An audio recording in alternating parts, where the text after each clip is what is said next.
Hey guys, Portia here, and today I am working on a fall sublimation tumbler. Now I'm going to be putting this image, this one right here, on a 20-ounce skinny tumbler.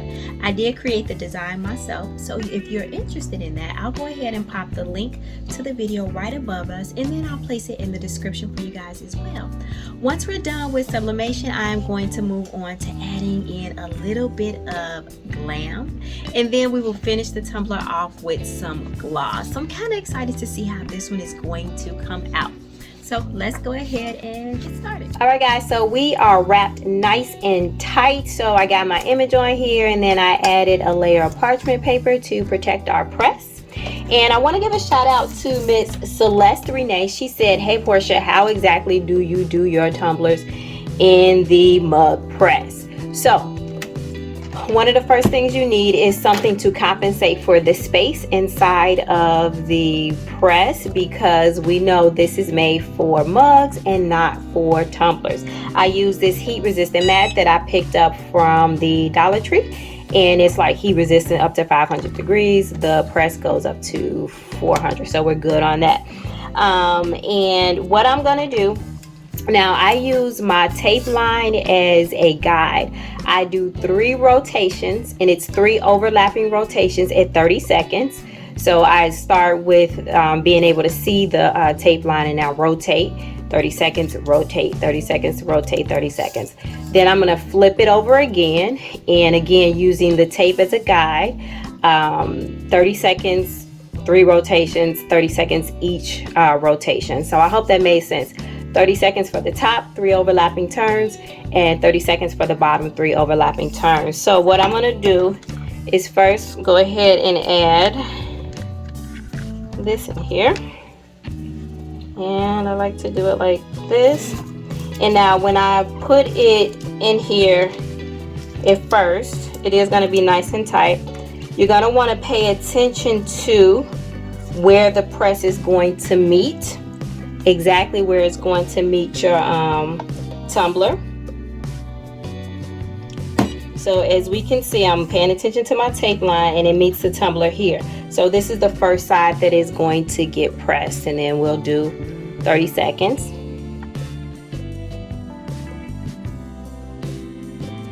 All right, so this is the last rotation, and we're going to get this out of here.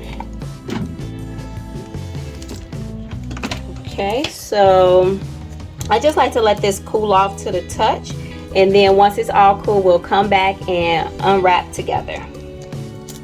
All right, so that didn't take long. Let's see what we got.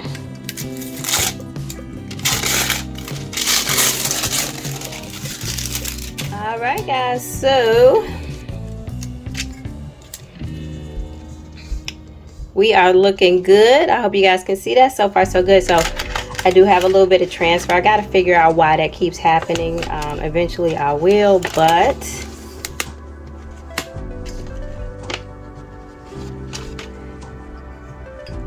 I am liking it. So the texture of this marble that I selected in the design came out really, really good. I wasn't sure if I was going to use vinyl over this. I think I won't. I'm going to leave it as is. So the Simply Blessed is going to stay just like this. I really, really like the colors, how they came in so vividly. So honestly, guys, of course, if you wanted to, you could totally be done and just have this sublimated, and it is actually gorgeous as is. But because my name is Portia and glitter is my middle name, we have to go further and just add some bling to it. All right, so moving on, I am going to go ahead and highlight our gold chunky glitter areas with actual gold chunky glitter, and I'm going to use the Tack method. So I have a diluted ratio of 1:1 water, and tack it over and over. I think that's the name of that stuff. And so I'm just going to paint it onto the areas where I want it, and I'm going to do thin layers. And the great thing about this process is I don't necessarily have to worry about getting in all the spots, because we have our background kind of already filled in for us. So our glue, or what our glitter, is going to pretty much serve as a highlight to all these various areas. Alright, so I'm going to go ahead and put our chunky holographic glitter on. I waited about 5 minutes to tack. It doesn't take long to get, if I don't know if you guys can hear that, tacky.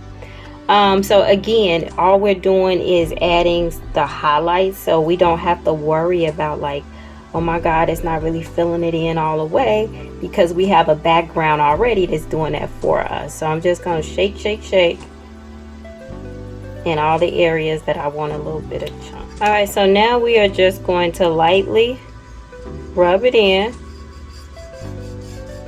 to get our bling to start shining just a little bit more. Alright, so one thing I like to do with my lines is come in with my little Cricut tool here and just press those lines down. It helps to straighten it out when you don't actually use tape. Like, I'm not using tape because, like I said, all I'm really doing is highlighting the colored areas already, so I'm not trying to make it perfect, but you know, it gets a little wiggly, so you can just come in and use this to clean it up a little bit and straighten out those lines. But I think we're looking good so far.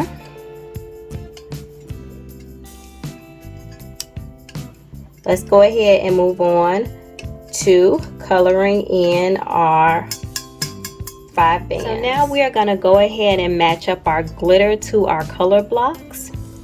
I think this is turning out to be, you know, really pretty, and of course at this point you could stop, but that's not what I have in mind for this particular one. I want to leave this plain, and I want the whole back side, so to speak, I want that to be the bling. So I have a chocolate brown, a burgundy type color, rose gold, call it pale purple, it looked like pink to me, to be honest, and an orangey type color, and a burnt orange color. And is that one? Yep. So now what we're gonna do is just put down another layer of our glue, and then we are going to start working in each section. And I am using Mod Podge for these areas because I won't be vernishing the glitter in. I just want it to sit nice and flat.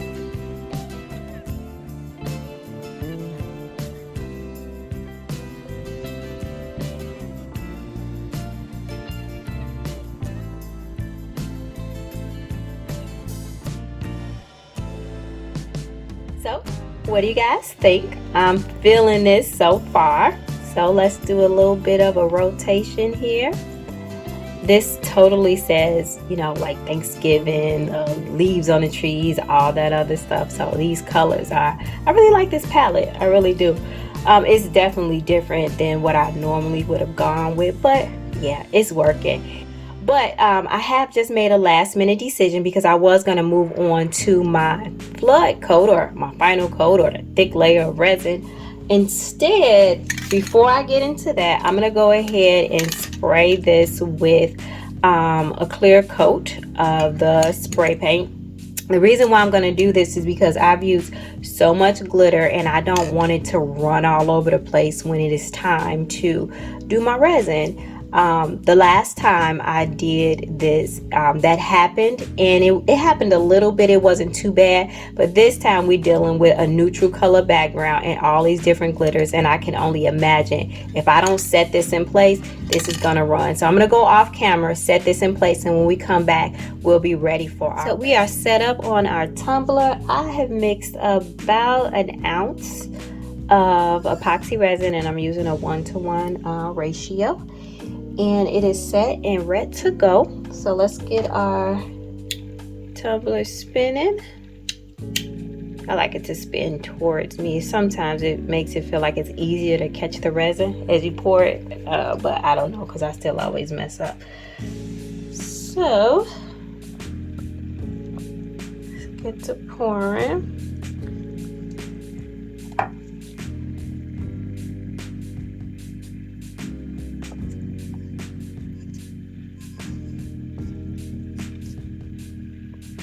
Now some of the shine, I got worried. It felt like when I put the spray paint on there, it took it away, but I knew it'd come back, but it didn't look good. You can tell that the glitter is a little bit dull, but it's fine. It's coming back. Our texture, color, all that good stuff is coming back. All right, so we have a nice thick layer of our epoxy on.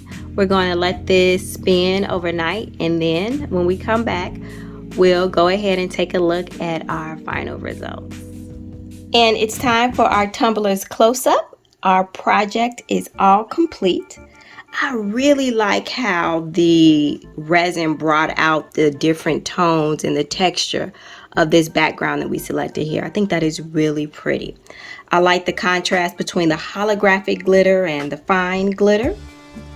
And one thing to note in this color block area, you want to make sure that you keep that glitter as flat as possible, because that's going to determine whether or not you need one coat of resin or two, and that's actually what I tried to do. Another thing to note here is, ooh, the sparkle, y'all.